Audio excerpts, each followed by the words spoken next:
thought leadership is such an important aspect today, because one thing we need to recognize that leaders create leaders, and yet leaders are team players. Empathy is understanding someone. It is understanding where they come from in order to bring out the best in them. Whether you are an entrepreneur, you are an entity, an organization, a homemaker, a teacher, a principal, a doctor, whoever and wherever you are, in order to create leaders in society, even in patients who come to you as a doctor, you need to first empathize with them. You need to bring out the best in them to want to take responsibility. With great responsibility comes greater power. First, responsibility is towards yourself and then towards the entire community. When you feel that self-worth, then only can you bring it out in others.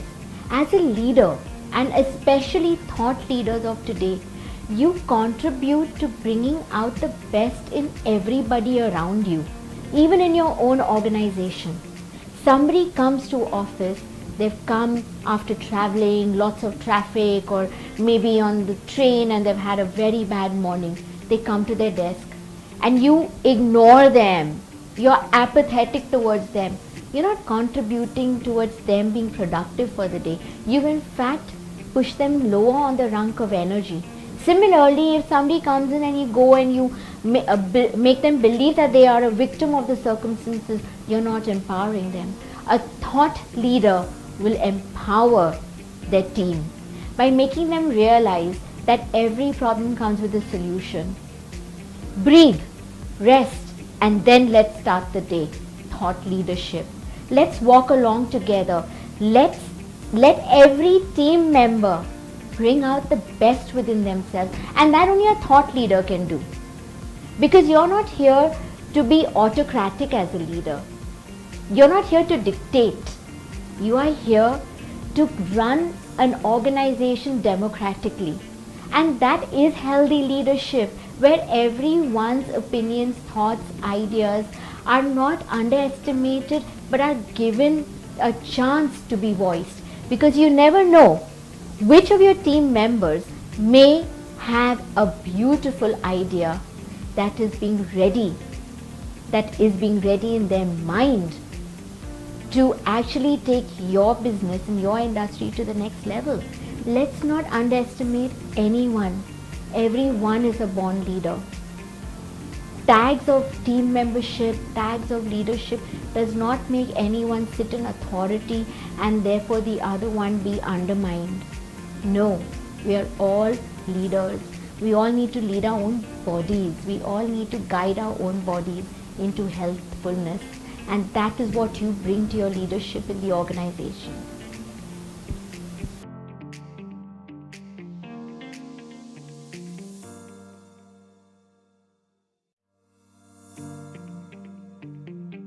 So 10 years back, I read about thought leadership in my textbook. But now when the scenario has completely changed, and with globalization, with the emergence of internet and digital world, thought leadership is no more restricted to textbooks. Now everyone can be a thought leader. And thank you for your question, because now I understand the importance of being a thought leader. Now, being a thought leader is certainly not an easy task. We need a complete command over our domain and an authority. Authority comes from knowledge and confidence. So once you start practicing something, and day by day you practice and then you become an expert, then it becomes easy to be a thought leader. Being a trainer and a coach, I have always seen that people who are on the other side, your coaches, your trainees, they actually look for something different, something extra from you. And if you are being able to give them that extra, yes, you become their thought leader.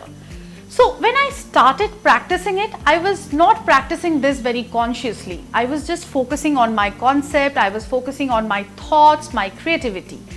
But gradually I realized that this is what is making me a thought leader, and now I can say that yes, I'm consciously practicing towards being a thought leader. For an example, if I'm working as an NLP coach, if I'm guiding people to control their subconscious, to know more about the subconscious, I myself try that and I get a complete command over that practice, and then only I can preach that to my coaches or trainees. So yes, intentionally and consciously I am practicing to be a thought leader, and with the help of social media, with the help of this digital world, we are reaching so many people, we are making changes, and that is what we are aiming for. So being a thought leader is now my option, and I have consciously chosen this option.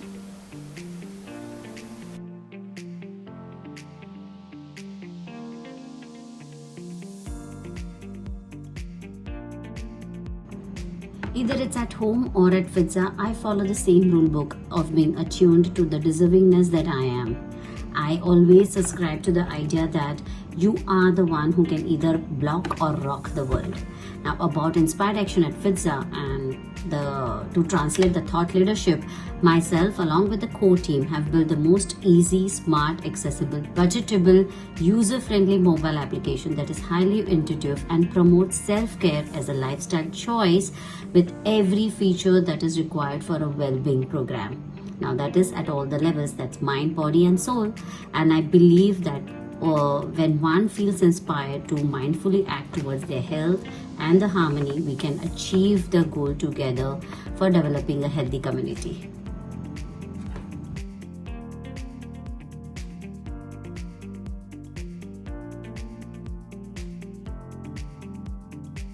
When Fitza came around, when I first had a word with one of the associates from Fitza, I quickly realized that Fitza is not just another fitness and nutrition company.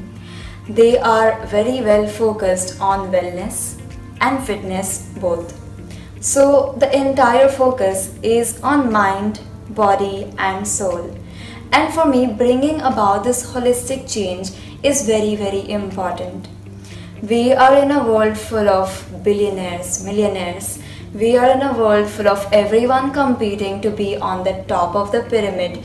I believe it's time to take some time off and really connect with your mind, body and soul on each and every level. And when all three of these are aligned, all three of these find a nice conjunction, I think that's a really healthy space, and that is something we all should aim to achieve.